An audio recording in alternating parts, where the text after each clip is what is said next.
So guys, ganito lang yung gagawin natin. Paano mag-transfer ng PayPal to GCash. Ang gagawin natin is bubuksan lang natin yung GCash natin.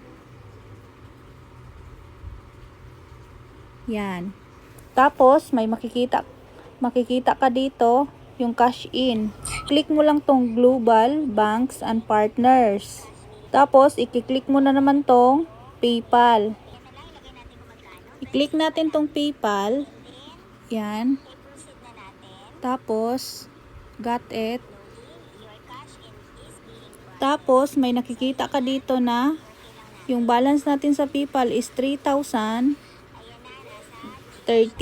So i-transfer natin yan. Lang nating 29. Ang ipapasa natin ato 950. 2950. Yan. Tapos i-click lang natin tong next. Yan. Tapos click natin yung proceed.